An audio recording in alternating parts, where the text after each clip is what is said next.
말씀 보도록 하겠습니다. 오늘은 고린도 후서 1장 3절부터 10절까지를 드렸는데 이제 11절까지 있다면 준비 안 됐으면 저만 읽으면 되니까 3절부터 11절까지 1장 3절부터 11절까지 읽도록 하겠습니다.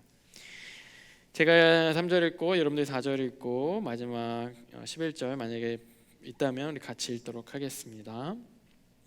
찬송하리로다. 그는 우리 주 예수 그리스도의 하나님이시요 자비의 아버지시요 모든 위로의 하나님이시며 모든 환난 중에서 우리를 위로하사 하나님께 받는 모든 환난 중에 있는 자들을 능히 위로하게 하시는 이시로다. 그리스도의 고난이 우리에게 넘친 것 같이 우리가 받는 위로도 그리스도로 말미암아 넘치는도다. 우리가 환난 당하는 것도 우리가 위로를 받게 하는 것이 너희가 위로를 받게 하는 것이 이 위로가 역사 우리가 받는 것 같은 고난을 너희도 견디게 하느니라. 너희를 위한 우리의 소망이 견고함은 너희가 고난에 참여하는 자가 된 것 같이 위로에도 그러할 줄 알미라. 형제들아, 우리가 당한 환난을 너희가 모르기를 힘에 겹도록 심한 고난을 당하여 살 소망까지 끊어지고 우리는 우리 자신이 사형 선고를 받은 줄 알았으니 이는 우리로 자기를 의지하지 말고 오직 죽은 자를 다시 살리시는 하나님만 의지하게 하심이라. 그가 이것 같은 상황에서 우리를 건지셨고 이후에도 건지시기를 그에게 바라노라. 너희도 우리를 위하여 간구함으로 도우라. 이는 우리가 많은 사람의 기도로 얻은 은사로 말미암아 많은 사람이 우리를 위하여 감사하게 하려 함이라. 아멘.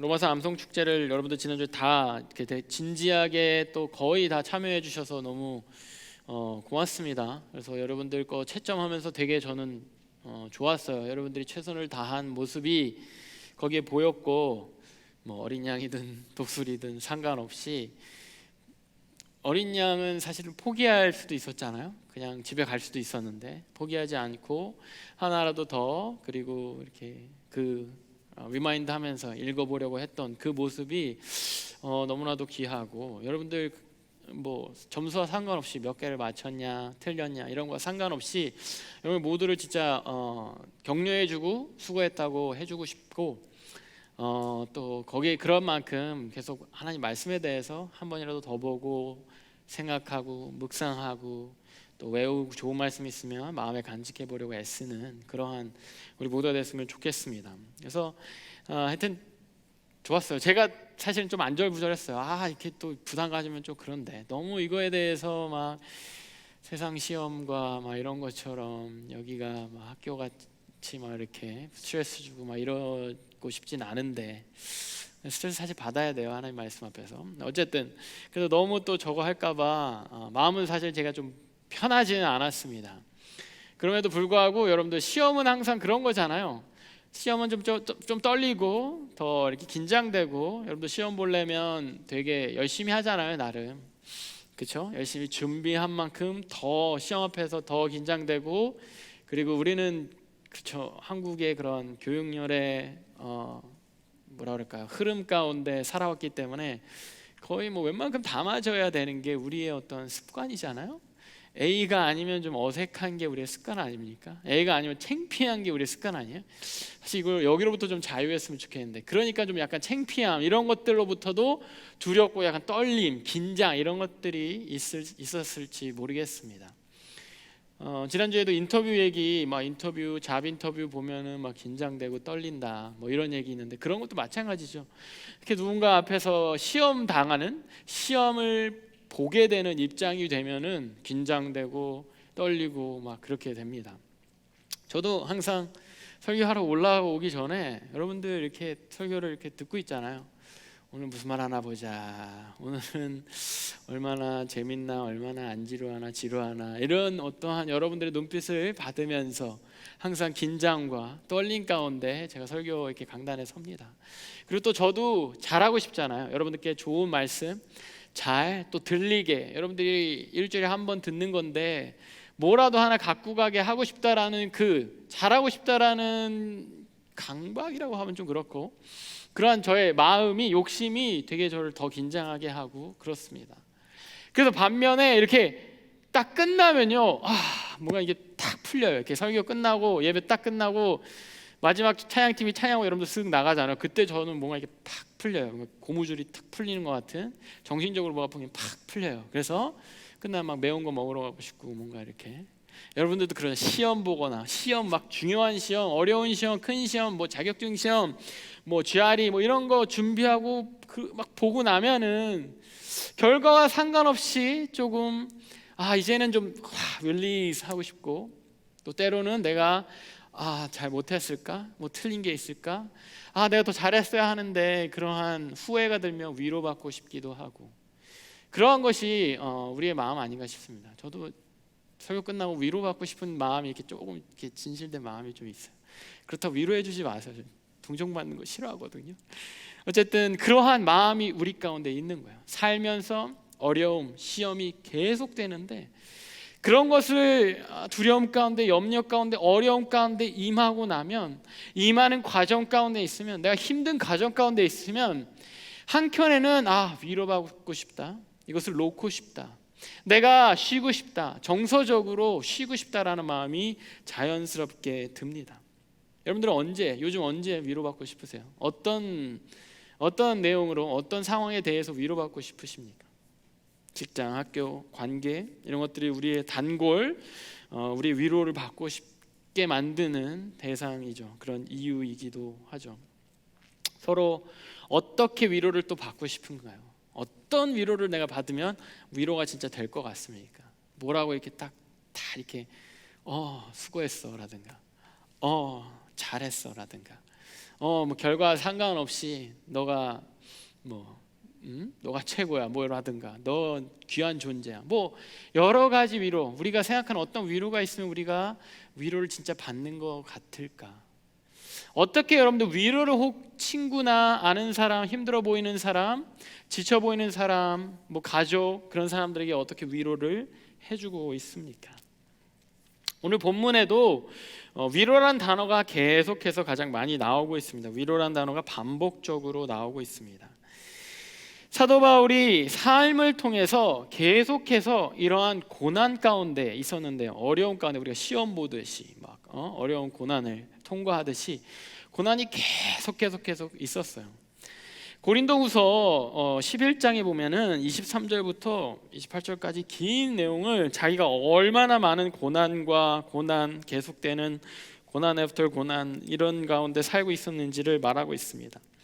내가 수고를 넘치도록 하고 옥에 갇히기도 더 많이 하고 매도 수도 없이 맞고 여러 번 죽을 뻔하고, 유대인들에게 40에서 하나 감한매 40-1 5번 맞았고, 3번 태장이 이제 두들겨 맞는 거예요. 1번 돌로 맞고, 3번 파선하고, 일주일야를 깊은 바다에서 지냈고, 여러 번 여행하면서 강의 위험과 강도의 위험과 동족의 위험과 이방인의 위험과 시내의 위험과 광야의 위험과 바다의 위험과 거짓 사기 당하는 위험과, 또 수고하며 애쓰고 여러 번 자지도 못하고 목마르고 굶고 춥고 헐벗었고, 이럼에도 불구하고 이외의 일은 고세하고 아직도 날마다 내 속에 눌리는 일이 있으니 곧 모든 교회를 위하여 염려하는 것이라. 피지컬리 막 이러한 일들 당한 거예요. 때려 맞고, 얻어 맞고, 돌로 맞고, 막대기로 맞고, 뭐 매로 맞고, 뭐 주먹으로 맞고, 뭐 그건 고사하고, 감옥에 갇혀. 그 다음에 선교 다니다가 배가 파손돼, 잠도 못 자, 먹지도 못해, 마시지도 못해, 굶주리고, 또 사람들은 착한가?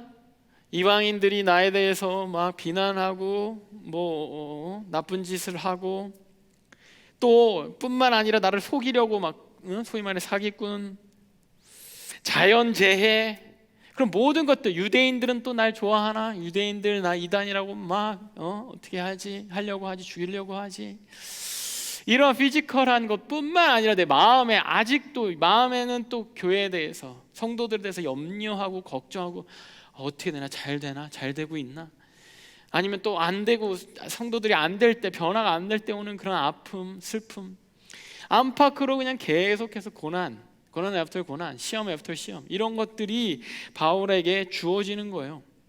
본문에서도 8절에 최근에 아시아 쪽에서 여기서 말하는 아시아는 지금의 터키입니다.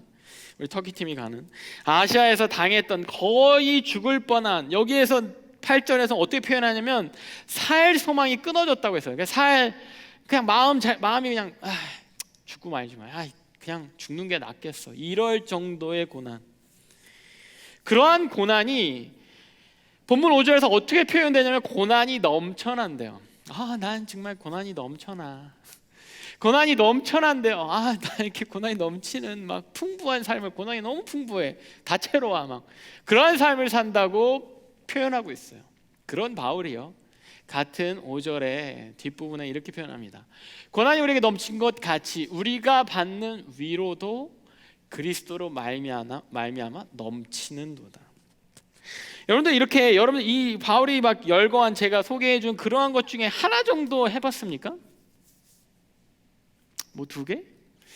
그러한 우리가 하는 거를 다 모아서 이렇게 그런 콜렉션 같은 그 고난을 받은 그 바울이요.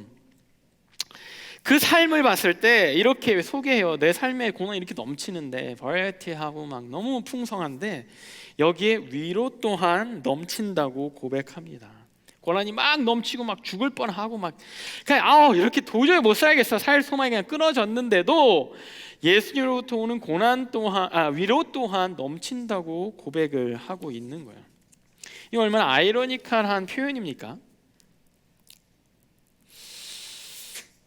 삶이 그냥 끊임없는 고난이고 이러한 고린도후서를 쓴 이후에도 또 고난이 기다리고 있고 결국에는 뭐 거의 감옥에서 죽다시피 한 죽음으로써 생애를 마감한 그런 바울의 삶인데 계속해서 바울이 고백하는 삶은요 위로의 삶이에요.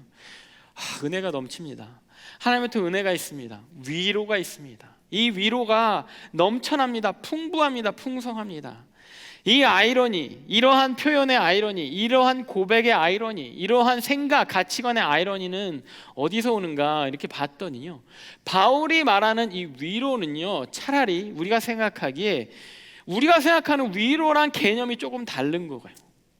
우리가 생각하는 위로는 약간 좀 쉬게 하는 거, 약간 좀 이렇게 이렇게 다독거려 주는 거, 컨솔하는 거, 이렇게 약간 쉬게 하고 위로하는 거.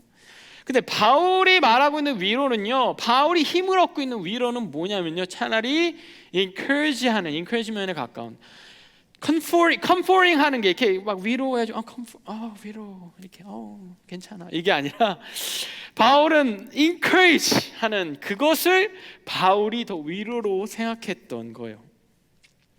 그래서 바울의 위로는요 환난 중에 더 빛나고 환난 중에 더 넘치도록 느껴졌던 겁니다.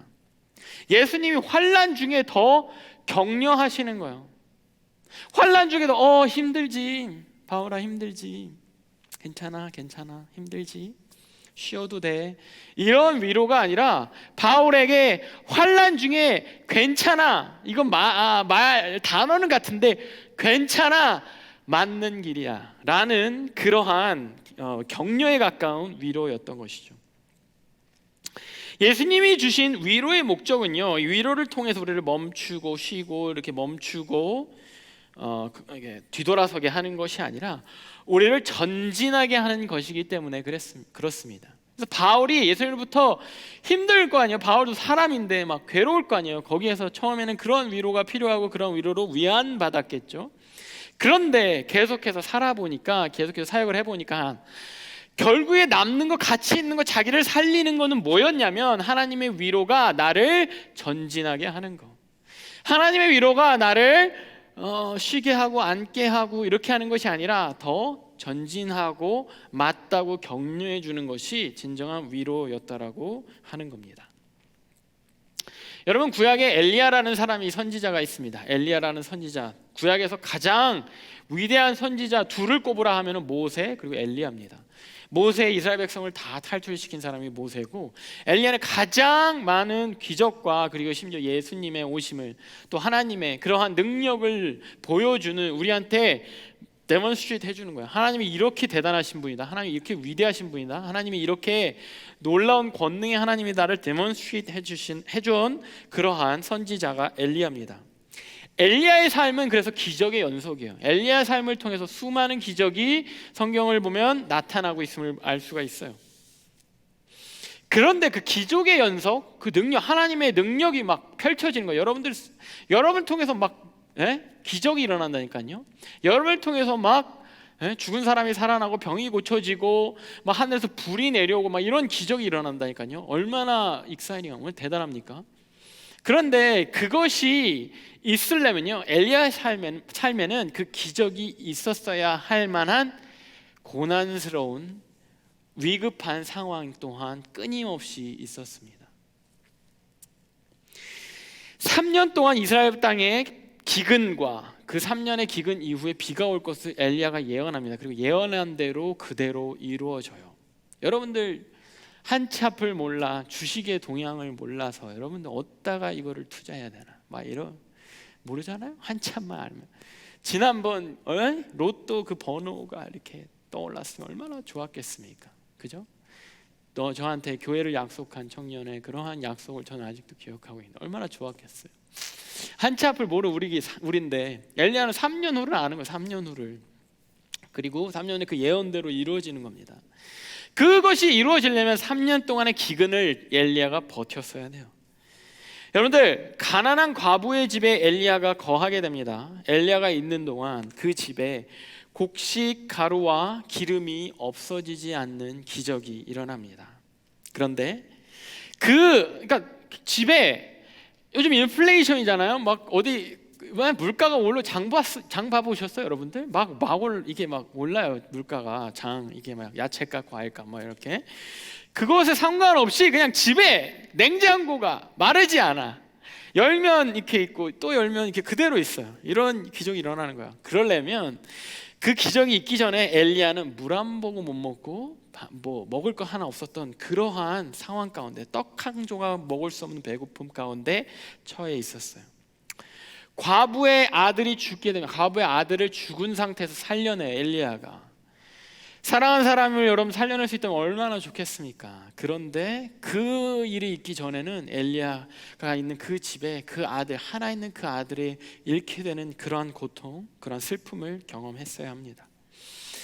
우상을 섬기는 바알과 정말 아세라 신을 섬기는 그러한 우상을 섬기는 850명의 선지자들, 그러한 무당들을 850대 1로 완전히 제압하는 게 아니라 뿐만 아니라 하나님의 기적으로 흩어버린 그러한 기적을, 가장 성경 가운데 놀라운 기적을 일으킵니다.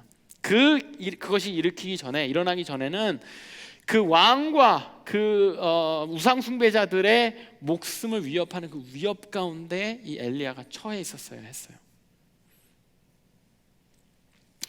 그러니까 엘리야의 기적이 있기 전에는 항상 엘리야가 어떤 위험과 고난과 고통 가운데 처해야 하는 상황을 지나야만 했었던 겁니다. 그리고 뭐 끝났습니까? 가장 큰 850대 1 성경에서 가장 큰 싸움, 가장 큰 기적 중에 하나인 그 일이 일어나고 나니까 엘리야 삶 가운데 이제는 뭐 평화로운, 이제는 뭐 잘 풀리는, 그 이후에 뭐 아무런 문제 없는 삶을 살았습니까? 아니요. 그 이후에도 바로 그러한 일이 있은 후에 이 여왕이 이세벨이 엘리야를 죽이려 쫓아옵니다. 사람들 다 풀어서, 온 그 군대를 다 풀어서 저 엘리야 잡아와라, 저 엘리야 잡아 내가 죽이겠다. 그 말을 듣고 엘리야가 도망가는 거예요. 그러니까 엘리야 삶 가운데는 뭔가 고난이 있고 하나님께 기도하고 간구하고 하나님의 능력과 기적을 체험하면서 해결됩니다. 그럼 끝나면 되는데 또 다른 고난이 찾아와요. 그 또 다른 고난을 또 기도와 기적을 통해서 해결함 받습니다. 자신이 또 그 능력을 행해요. 간증이 생깁니다. 그런데 그게 끝납니까? 아니, 또 다른 기적이 찾아와요. 더 큰 기적, 더 큰 기적, 더 큰 고난, 더 큰 고난. 산 넘어 산인 것 같은 엘리야 삶이 계속해서 이어지는 겁니다. 우리도 은혜를 맛보고 감격도 막 그런 신앙생활의 감격도 경험하고 진짜 기적과 같은 일들 경험했는데, 그러면 이제 편안하면 되는데, 그 기적, 그 문제 해결 이후에 얼마 가지 않아 또 문제 또 생기는 거예요. 우리 인생이 그런 거예요. 또 생겨요. 기도해서 하나님, 기도해서 무언가 얻었는데 기쁘잖아요. 감사합니다. 또 생겨요.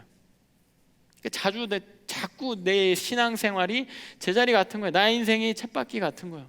왜 이렇게 또 이러지? 또 문제 또 생기지? 이게 해결되면 또 좀 괜찮아지나 싶은데 또 우리 삶에는 왜 happily ever after가 없는 거지?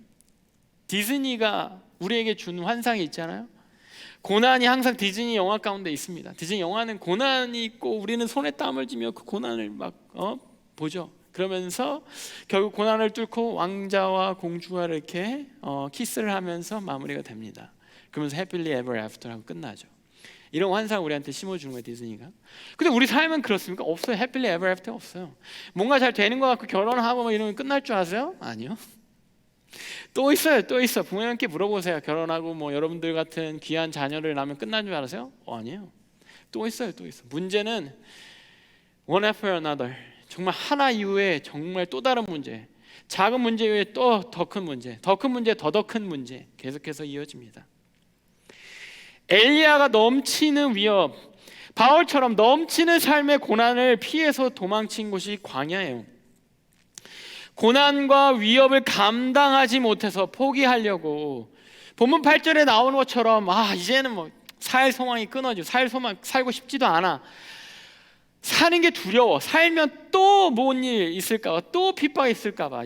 신앙생활하는 거 두려워. 이제 또 뭐 있을까봐 두려워서 살 소망 그냥 끊어지고 이제는 그만 하고 싶어서 도망온 게 광야인 거예요. 그 광야의 로덴 나무인 겁니다. 로덴 나무 아래인 거예요. 그곳에서 하나님의 음성을 듣는 겁니다. 이것이 우리 수련의 주제예요. 하나님의 음성이 그곳 가운데 임해요. 그렇게 도망쳐서 이젠 더 이상 나 죽여주세요. 차라리 나 이제 못하겠어요. 뭐 하나 하면은 하나 기적 보여주면 이제 좀 괜찮게 살게 해주시지. 뭐 또 왜 또 더 커 또 심지어 비슷하면 좀 이제 익숙할 만한데 그렇잖아요. 여러분들 좀 힘든 상사를 만났어요. 그러면은 기도하고 견뎌내서 좀 될 것 같아요. 그러면 여러분들 이 정도 상사는 이제 참아낼 수 있어. 그러면 더한 상사가 기다리고 있습니다. 이게 관계하는데, 인간 관계하는데 진짜 이런 사람, 나 진짜 왜 나를 이유 없이 괴롭히는 것 같아. 이 사람을 피하면 이 정도는 이제 참을 수 있다. 그러면은 이제 괜찮겠다. 이 정도는 내가 이제 어느 정도 면역 있고 하나님이 나에게 또 사랑을 주셨어. 그러면 더 큰 사람이 나타나요. 이젠 그게 싫어요. 이제는 그만하고 싶어요. 차라리 죽여주세요. 살 소망을 끊고 싶어요. 거기에서 하나님이 강한 바람과 세미한 소리로 이렇게 말씀하시는 거예요. 열왕기상 19장 9절 그리고 13절에 나옵니다. 엘리야가 그곳 굴에 들어가서 머물더니 여호와의 말씀이 그에게 임하여 이르시되 엘리야야 네가 어찌하여 여기 있느냐. 그리고 13절 엘리야가 듣고 겉옷으로 얼굴을 가리고 나가 굴 어귀에 섬에 소리가 그에게 임하여 이르시되 엘리야야 어찌하여 여기 있느냐. 하나님이요 엘리야한테 그 살 소망이 끊어져서 이제는 지겨워서 이제는 막 지쳐서 이제는 싫어요 no more 이제 그만 하고 와서 이제 굴에 숨어 있고 로뎀나무에 있는 엘리야한테 마치 다그치는 것 같아요. 엘리야 너 여기서 뭐해? 여기서 뭐해? 전도사님 사역 이제 너무 힘들어요. 전도사님 뭐 이제 제가 몇 년 동안 사역했는데 이제 지쳤어요. 싫어요. 이제 그만하고 싶어요. 전도사님 잠깐 청년부 쉴래요. 그럼 제가 쫓아가서 형제님 여기서 어찌하여 여기 계십니까? 이 말을 듣는다고 생각해보세요. 듣기만 해도 소름 끼치지 않습니까? 그거 좀 쉬려고 왔는데 자매님 왜 여기에서 어찌하여 여기 계십니까? 좀 쉬고 싶은데 얼마나 소름 끼칩니까? 하나님이 계속 채찍질하는 것 같아요. 하나님이 기껏 정말 이제 생명을 포기하고 싶어서 완전 삶의 소망을 잃고 더 지쳐서 완전히 지쳐서 완전 번아웃 돼가지고 와 있는 엘리야한테 하는 말이 위로하신다고 하는 말씀이 괜찮아 수고했어 이제 그만해도 돼 내가 너와 함께 있을게 너 이제 안 해도 돼 이게 아니라 여기서 뭐하니 엘리야야 어찌하여 여기 있느니 이 말씀인 거예요. 끊임없이 위협과 고난을 직면하고 해결하고 뚫어내고, 그러면서도 어쩔 수 없이 그러면서도 계속해서 가야 했던 엘리야의 삶, 그 끝에 다다라서 너무나도 지쳐가지고 번아웃돼서 도망쳐서 숨어있는 그 엘리야의 삶, 그 삶 자체가요, 엘리야는 이제는 안 돼, 이제 내 실패야, 이제 하나님도 몰라 나 더 이상 할 수 없어, 너무 이제 더 이상 갈 수 없어 라고 했던 그 엘리야의 삶이요, 어떤 일이 일어나냐면 엘리야의 심지어 숨어있는 그 모든 과정 가운데 먼저 와서, 엘리야보다 먼저 와서 숨어있던 이 이스라엘 땅에서 하나님을 믿고 믿음을 저버리지 않는, 하나님을 배신하지 않는 그 사람들에게 위로가 되었습니다. 하나님이 어찌하여 여기 있느냐 라고 말씀하신 이후에 바로 이어서 하시는 말씀이 뭐냐면, 너와 같이 나를 배신하지 않은 7,000명이 이 땅에 숨어 있다 라고 말씀하시는 거예요. 너의 삶이 그들에게 소망이 되고 있고 위로가 되고 있다 라고 말씀하시는 거예요. 바알에게 무릎 꿇지 않는 7,000명이 너의 삶을 지켜보고 있고 지금 너와 같이 도망쳐서 굴에 숨어 있다 라고 말씀하시는 거예요. 그리고 엘리야한테, 그 엘리야를 그렇게 부르시는 거예요. 엘리야야 어찌하여 여기 있느냐, 엘리야야 왜 여기 있니, 엘리야야 너 잘하고 있었는데 왜 여기 있니 라고 말씀하시는 거예요. 그 엘리야를 우리 수련의 주제처럼 크고 강한 바람과 같은 능력으로 보여주시고 세미한 소리로 엘리야에게 들리도록 말씀하신 그 하나님이 위로의 격려의 말씀을 하신 이후에 엘리야를 다시 사역의 현장으로 보내게 됩니다. 하나님 힘들어요. 그러면 하나님이요, 여러분 그렇게 기도하면 하나님이요, 100이면 100, 제 삶엔 그랬어요. 여러분 삶에도 아마 그럴 거예요. 100이면 100, 그래도 나아가라 라고 응답해 주실 겁니다. 하나님 힘들어요. 위로해 주세요. 위로해 주시고 힘 주시고 격려해 주세요. 괜찮아, 수고했어, 너는 결과 상관없이 나의 딸이고 나의 아들이야. 그리고 하나님이 이 말씀을 이어서 하시는 거예요. 계속해서 나아가라, 여기 머물지 말고. 고린도후서 4장 11절에서 12절에 이런 말씀이 있습니다. 우리 살아있는 자가 항상 예수를 위하여 죽음에 넘겨짐은 예수의 생명이 또한 우리 죽을 육체에 나타내게 하려 함이라. 그런즉 사망은 우리 안에서 역사하고 생명은 너희 안에서 역사하느니라. 예수님과 엘리야의 삶이 우리 가운데 위로가 되는 건 뭐냐면요, 그들이 먼저 그 죽음에 넘겨짐을 우리가 보았기 때문이에요. 엘리야가 그 고난에 처했음을 우리가 봤기 때문이에요. 죽음에 넘겨진 예수님이 죽음에서 끝나지 않고 부활했음을 우리가 봤기 때문이에요. 고난과 진짜 죽음의 막 칼이 목 앞에 목 앞까지 칼이 들어오는 그 위협 가운데 하나님이 엘리야를 살리시는 모습을, 엘리야를 통해서 일하시고 역사하시는 모습을 우리가 봤기 때문이에요. 먼저 죽으시고 살아나셨다는 그 사실이 넘치는 고난에도, 바울과 엘리야 삶 가운데 넘치는 고난에도 하나님의 넘치는 위로와 하나님의 인도하심과 하나님이 결코 망하게 두시지 않는 그 모습을 보는 우리가 그 삶을 통해서, 그 사실들을 통해서 위로를 받을 수 있는 겁니다. 내가 먼저 아프고 내가 고난 가운데 처해 있는 이것이요, 내가 혹시나 행여나 최악의 경우 죽음까지 넘겨지면요, 내 뒤에 오는 다른 사람들에게 생명이, 소망이, 위로가 전달돼야 되기 때문입니다. 그래서 아까 고린도서 4장 12절이 죽음은 나에게 있고 사망은 우리한테 있고 먼저 가고 있는 우리한테 있고 지금 고난은 우리한테 있고 너네한테는 생명이 있을 거야, 위로가 있을 거야. 나는 내 앞에 가신 예수님이 먼저 죽음을 가져가시고 나한테 생명 주셨어. 이 위로가, 이 생명이 전달되는 거예요.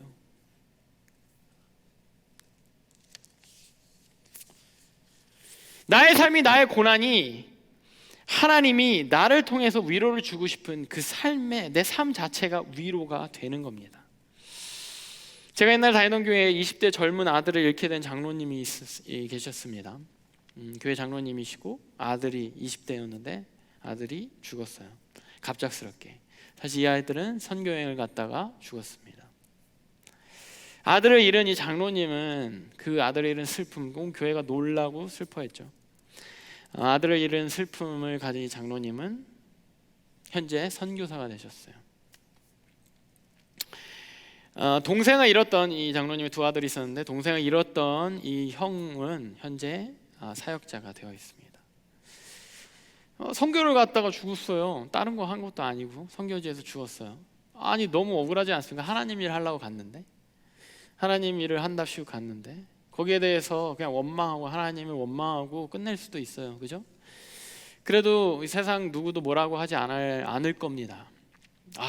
하나님 믿었는데 뭐 허무하다, 이거 뭐야, 믿었는데 이렇게 아들을, 차라리 부모인 내가 죽지 내 아들을 데려간 그 하나님 없는 것 같아 라고 떠났을 수도 있습니다.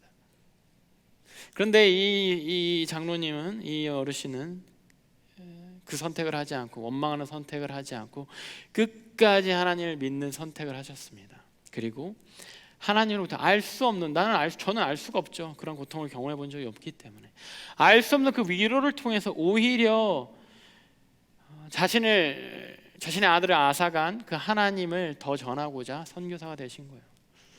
동생을 잃었던 이 형은 그렇잖아요. 너무나도 말도 안 되는 그 순식간에 일어난 그것에 이 형도 그런 선택을 할 수 있어요. 원망하고 떠나면 됩니다.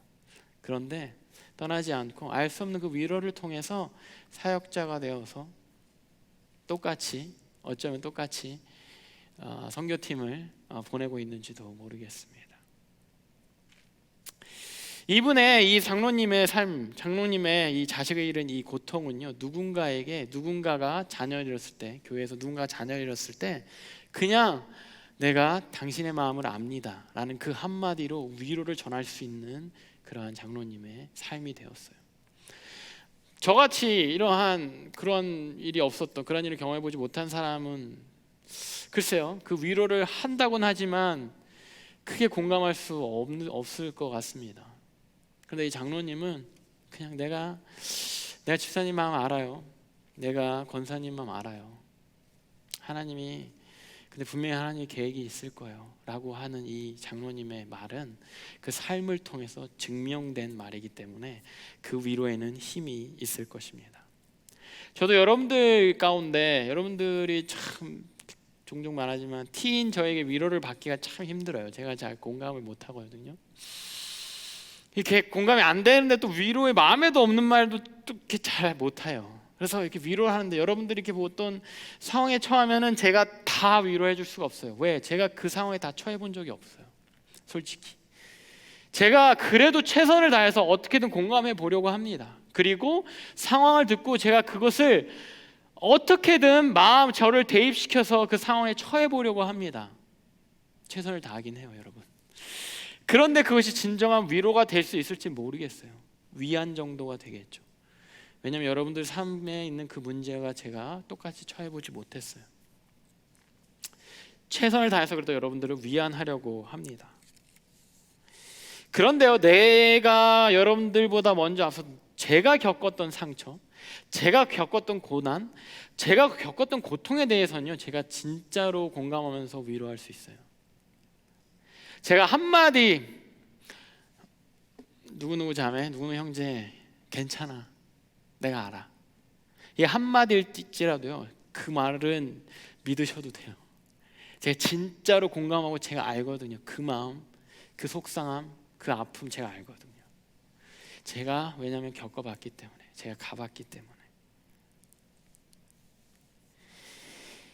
여러분들, 예수님이 그 상처, 그 아픔 가운데 계셔봤기 때문에 여러분들 위로할 수 있는 거예요. 여러분들, 바울이 이 고난의 콜렉션을 다, 예수님 믿으면서 예수님을 전하기 위해 고난의 콜렉션을 다 경험했기 때문에 바울의 위로가, 바울의 이 권면이 힘이 있고 진정성이 있는 거예요. 여러분들 삶에 고난이 있습니까? 크리스천으로 살면서, 믿는 사람을 살면서 여러분들 고난받고 있습니까? 불이익 당하고 있어요? 여러분들 엑스트라로 더 수고하고 노력해야 합니까?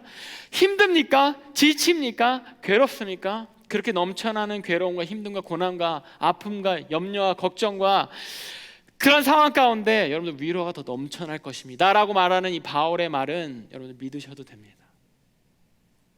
거기에 분명히 여러분들이 예수님을 떠나지 말고 하나님을 떠나지 말고 그 길, 가던 길 힘들지라도 계속 간다면 여러분들 삶 가운데 위로가 넘칠 거라는 그 바울의 말 여러분들 믿으셔도 됩니다. 왜? 바울이 그거 다 해봤기 때문에. 엘리야처럼 굶었어요. 먹을 것이 없어요. 위협이 있어요. 위협이 있는 상황에 처해요. 뭐 미국에서는 뭐 덜하겠지만 선교지 가서 뭐 그러한 안 믿는 사람들, 다른 종교를 가진 사람들로부터 핍박받습니까? 엘리야가 그거 다 해봤거든요. 하나님이 여러분들 살려주실 거거든요. 엘리야가 해봤기 때문에 그것이 여러분들에게 진정성 있는 위로가 될 수 있는 거예요. 그 삶을 보는 것만으로도. 그 삶을 보고 있는 그 굴에 숨어있는 바알에게 무릎 꿇지 않는 그 7천 명이 엘리야의 소식만 들으면서 소망을 잃지 않고 희망을 잃지 않고 그 믿음을 잃지 않는 그 위로 가운데 그 믿음을 지키는 것처럼, 비록 숨어 지낸다고 해도 그것이 위로가 되는 것처럼 여러분들 그 삶을, 바울의 삶을, 엘리야의 삶을, 예수 그리스도의 삶을 우리가 보면서 위로를 얻을 수 있고 또 그 위로를 얻는 우리의 삶이 누군가의 삶의 위로가 된다는 것을 잊지 않기를 바랍니다. 그렇기 때문에 예수님이, 하나님이 그렇게 말씀하시는 거예요. 왜 여기 있느냐? 계속해서 전진해서 가라. 맞는 거 하고 있어. 잘하고 있어. 힘들어도 괜찮아. 성공하지 않는 것 같아도 괜찮아. 제가 지난주에 이 말을 해주고 싶었거든요. 100점 안 맞아도 괜찮아요. 암송시험 100점 안 맞아도 괜찮아요. 하나 맞아도 괜찮아요. 어린 양 시험에 하나만 맞아도 괜찮아요. 근데 뭐 여러분들 다 더 잘했던데 하나 이상 맞았던데 계속 가는 거예요. 본문 6절에 이렇게 나와 있어요. 우리가 환난 당하는 것도 너희가 위로와 구원을 받게 하려는 것이요, 우리가 위로를 받는 것도 너희가 위로를 받게 하려는 것이니 이 위로가 너희 속에 역사하여 우리가 받는 것 같은 고난을 너희도 견디게 하느니라. 내가 신앙생활하면서 받는 환난, 고난, 겪게 되는 삶의 어려움, 이것도 나를 바라보고 있는, 내 뒤를 따라오고 있는 누군가에게 위로가 되게 하려고 하나님 허락하시는 거고요. 또 그 가운데 우리도 기적 경험하잖아요. 삶에 막 기도 응답도 있잖아요. 솔직히 풀리는 것들이 있잖아요. 하나님이 해결해 주신 거 경험했잖아요. 하고 있잖아요. 그것이, 그 위로도 그들에게 또한 위로가 될 거라는 거예요. 그러기 때문에 주저앉지 말고, 그러기 때문에 멈추지 말고, 그러기 때문에 놓지 말고 하나님께 더 나아가라고, 전진하라고 권면하고 격려하시는 겁니다. 지난 금요일에 탈북자 분들이 와서 간증하고 또 설교해 주시고 그랬습니다. 목숨 걸고 탈북하신 분들이요, 진짜 우리가 그냥 뭐 미디어를 통해서 듣던 분들이 실제로 와서 이렇게 나눠주셨는데, 그들이 탈북한 그 상황, 뭐 이런 것들은 진짜 실제 상황이잖아요. 진짜 영화 같아요. 진짜 영화 같고 그리고 믿음 지키려고 설교해 주시는 분들이 정말 그 감옥에서 믿음 지키려고 그렇게 감옥에 감에도 불구하고 무릅쓰고 뭐 전혀, 심지어 감옥에서 출소를 하면 더 위험해져요. 왜냐하면 이 사람이 예수를 전하다가 중국 감옥에 갇혔거든요. 그래서 감옥 10년, 12년형의 만기가 되면 출소하게 되잖아. 원래 프리가 되면 더 좋아야 되잖아. 그런데 사실은 프리가 되면 바로 북으로 송환됩니다. 그러면 더 큰 심판, 처형이나 더 큰, 소위 말해 아오지탄광, 더 큰 고난이 기다리고 있어요. 그러니까 감옥에서 안 나가는 게 차라리 더 나중에는 좋은 그러한 일인 거예요. 이 감옥에 있는 이런 예수님 전하다 잡힌 사람들은. 그래서 감옥 안에서 그분을 좋게 본 간수들이 차라리 더 있게 해줄까? 형량 더 늘려줄까? 너 가면 죽어. 너 여기서 나가면, 북한에 가면 죽어. 그러니까 차라리 너 여기서 그냥 좀 더 있게 내가 어떻게든 만들어 줄게, 이렇게 제안을 하는데도 이분이 그냥 나갈게요. 예수님 전하다가 이렇게 감옥 형량을 받은 거 두렵지 않습니다. 나가서 또 그렇게 되는 거 두렵지 않습니다. 그냥 나가겠습니다. 오히려 너무 감옥 생활을 잘해서 형량이 줄었어요, 이분이. 그래도 나가겠습니다. 이분의 삶 가운데 오는 그 고난, 예수님 전하다 받은 그 고난, 형량, 감옥 생활, 그리고 혹 있을지 모르는 뭐 처형, 이런 것들이요, 이분이 이 삶이 누군가에게 앞선 그냥 위로고 앞서한 선례가 된다는 걸 이분이 깨달으시는 거예요. 그 가운데 시시로 때때로 오는 그 하나님의 그 위로와 하나님이 그 살게 하신 하나님의 소망을 이분이 경험하면서 더 이상 죽음이 두렵지 않은 거예요. 그것마저도 그것을 보고 듣고 지금 미국에서 우리처럼 듣는 그 사람들에게도 그것이 위로인 거예요. 이것이 목숨 걸만한 거구나. 죽음이 두렵지 않게 만드는 것이 맞구나. 천국에 소망이 있다라는 건, 그리스도의 십자가를 안다라는 건 그것이구나. 복음인 이유가 그것이구나를 우리가 알고 위로받게 되는 겁니다. 저에게도 큰 위로가 됐습니다. 제가 아마존 선교를 갔을 때 그곳에 선교사님 부부가, 나이가 있으신 부부가 그러니까 제가 20대 때 갔는데 20대 때 자녀분들이 저랑 비슷한 연배 자녀들이 있는 그 두 분만 거기에 있어요. 아무도 안 오는 그냥 오지입니다. 아마존 가봤어요? 진짜 오지거든요. 아마존 진짜 지금이야 더 나아졌겠지만 옛날엔 더 심했거든요. 뭐 전기 뭐 발전기로 전기 돌리고 뭐 그래요. 하여튼 뭐 거기는 이제 하도 오지고 막 자연이 막 정말 익사릭해요. 익스트림해요. 우리 까마귀가 이렇게 막 날아다니면서 쓰레기 주워 먹잖아요. 거기 막 독수리들이 이렇게 날아다니면서 쓰레기 주워 먹고 막 이래요. 그냥 그 정도 스케일이에요, 아마존은. 어쨌든 거기에서 이분들이 진짜 목숨 걸고 그 아마존 강에 막 물결이 치고, 바로 이제 물에 빠지면 이제 악어들이 눈 이렇게 지켜보고 있거든요. 언제 빠지나 이렇게 악어들이 이렇게 보고 있어요. 그 강을 계속 다니시면서, 거긴 강이 길이거든요. 다니시면서 마을마다 정박해서 복음 전하시고 또 이렇게 들어가시고 막 이렇게 하는 거예요.